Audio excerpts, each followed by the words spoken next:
Hello students, next topic is foreign investment. Let's start.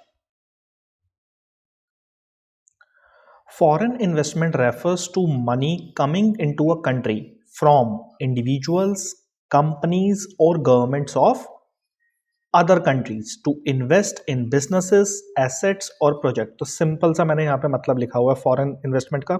आपको ही पता है, ये टर्म आपने बहुत बार सुनी होगी भाई, उसके नाम से समझ में आ रहा है जब फॉरेनर्स जो हैं वो इन्वेस्ट कर रहे हैं हमारी कंट्री में, that is known as foreign investment.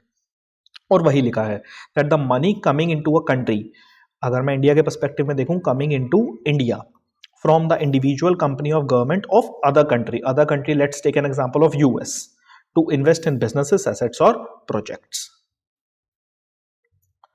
In India, foreign investment plays a very important role in economic growth, infrastructural development and job creation. It mainly comes in two forms. अब आपको पता होना चाहिए foreign investment is divided into two forms. एक होता है foreign direct investment FDI, एक होता है foreign institutional investment FII. ठीक है, ऐसा भी हो सकता है एग्जाम में कि वो इस वर्ड की जगह ये जो फॉरेन इंस्टीट्यूशनल इन्वेस्टमेंट लिखा है ना, इसकी जगह लिख दे फॉरेन पोर्टफोलियो इन्वेस्टमेंट। तो ये जस्ट मैं आपको बता रहा हूं कि अगर वो FPI अगर वो ये दे तो कंफ्यूज मत होना, फॉरेन इंस्टीट्यूशनल इन्वेस्टमेंट को या फॉरेन पोर्टफोलियो इन्वेस्टमेंट को एक ही बात है। ठीक है, जस्ट मैं आपको थोड़ा समझाने के लिए कह रहा हूँ कि अगर एग्जाम में ये वर्ड भी आता है तो कंफ्यूज नहीं होना, that means foreign institutional investment only. Okay, तो पहले हम बात कर लेते हैं फॉरेन डायरेक्ट इन्वेस्टमेंट की, दैट इज FDI.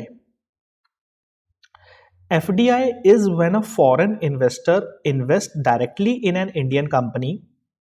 फिर पढ़ लो, फॉरेन डायरेक्ट इन्वेस्टमेंट है ना, is when a foreign investor directly invest in an Indian company, usually by buying a significant share, अब ये इंपॉर्टेंट है, 10% और more in the business or setting up of new company in India. मतलब सीधा सा इतना है कि अगर 10% या 10% से ज्यादा की ओनरशिप है तो उसको हम कहेंगे foreign direct investment.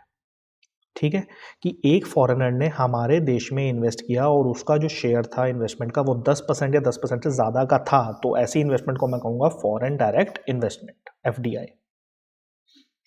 The investor aims to have a long term control, ये भी एक मेन वर्ड है, लॉन्ग टर्म की बात होती है यहाँ पे, long term control and involvement in the company's management and operation. और यहाँ पर जो वो इन्वेस्टर है उसका कंपनी के मैनेजमेंट और ऑपरेशन में इन्वॉल्वमेंट रहता है। ठीक है, अभी तक आपने दो मेन पॉइंट पढ़े हैं, एक उसने इन्वेस्ट किया और जो इन्वेस्टमेंट थी वो 10% या 10% से ज्यादा थी, दूसरा लॉन्ग टर्म की बात कर रहा है और यहाँ पर कंपनी के मैनेजमेंट और ऑपरेशंस में उसका इन्वॉल्वमेंट रहेगा, उस फॉरेन इन्वेस्टर का इन्वॉल्वमेंट। एग्जाम्पल के तौर पे a global car manufacturer sets up factory in India, कि एक ग्लोबल कार मैन्युफैक्चरर है, उसने फैक्ट्री सेटअप की है इंडिया में, तो ये क्या है, ये है foreign direct investment. FDI brings in long term capital, advanced technology and improved management practices. अब बात करते हैं फॉरेन इंस्टीट्यूशनल इन्वेस्टमेंट की, FII, या फिर फॉरेन पोर्टफोलियो इन्वेस्टमेंट अगर एग्जाम में आ जाए FPI. Foreign institutional investment refers to the investment by foreign entities such as hedge funds, pension funds or mutual funds in the Indian financial market like stock और bonds. तो अब इस चीज को समझ जाओ कि यहां पे बात वो कर रहा है फॉरेन पोर्टफोलियो इन्वेस्टमेंट। पोर्टफोलियो क्या होता है इसका, ये स्टॉक्स और बॉन्ड्स की बात कर रहा है, फाइनेंशियल मार्केट की बात कर रहा है। तो जब इस टाइप की कोई इन्वेस्टमेंट होगी तो उसे हम कहते हैं foreign institutional investment. The goal is to earn short term financial return rather than control और मैनेज अ कंपनी। अब यहां पर अगर आपने किसी कंपनी के शेयर्स में इन्वेस्ट कर दिया तो भाई इसका मतलब ये नहीं है उस कंपनी के मैनेजमेंट ऑपरेशंस को आप कंट्रोल करना शुरू कर दोगे, नहीं, वो तो सिर्फ आपने एक शॉर्ट टर्म फाइनेंशियल गेन करने के लिए वो इन्वेस्टमेंट की है। तो ऐसी इन्वेस्टमेंट को हम बोलते हैं फॉरेन इंस्टीट्यूशनल इन्वेस्टमेंट। ये सिर्फ एक शॉर्ट टर्म फाइनेंशियल गेन करने के लिए ऐसी इन्वेस्टमेंट की जाती है, इससे कोई कंपनी के आप मतलब कंपनी के कोई मेन मैनेजमेंट ऑपरेशन में आपका इन्वॉल्वमेंट नहीं रहेगा। एग्जाम्पल के तौर पे a foreign mutual fund buy shares of an Indian IT company on the stock market. Foreign institutional investment brings short term देखो वर्ड क्या आ रहा है, short term capital flows increases liquidity in the stock market but also cause market volatility if large amount are withdrawn suddenly. भाई आपने अगर share market में अच्छा खासा पैसा इन्वेस्ट कर दिया, फिर आपने सडनली उसको निकाल भी लिया, तो भाई उससे क्या होगा, उससे तो मार्केट आप मतलब वोलाटाइल हो जाएगी, राइट। कोई भी सडन चेंज आ सकता है उसमें। की डिफरेंसेस क्या होते हैं फॉरेन डायरेक्ट इन्वेस्टमेंट और फॉरेन इंस्टीट्यूशनल इन्वेस्टमेंट के बीच में? देखो सबसे पहला नेचर ऑफ इन्वेस्टमेंट, एफडीआई जो होती है वो लॉन्ग टर्म के लिए होती है, foreign institutional investment short term के लिए होती है।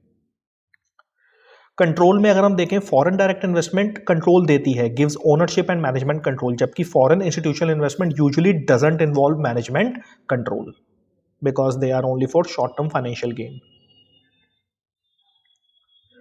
Risk and stability, FDI is considered more stable while foreign institutional investment is prone to quick exist based on the market condition। भाई देखो फॉरेन डायरेक्ट इन्वेस्टमेंट अब वो लॉन्ग टर्म के लिए की है, तो एकदम से तो पैसा आप मतलब अपना विड्रॉ करोगे नहीं, तो वो जनरली स्टेबल होती है।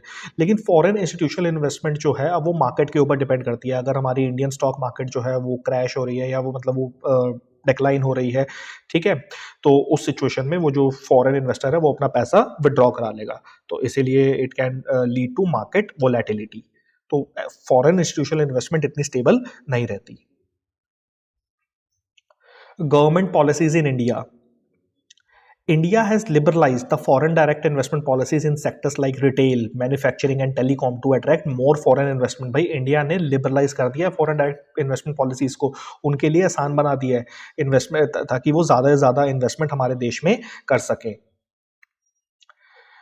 मेक इन इंडिया का आप लोग एग्जाम में लिख सकते हो, that make in India initiative promotes the foreign direct investment by simplifying the regulations and offering incentives.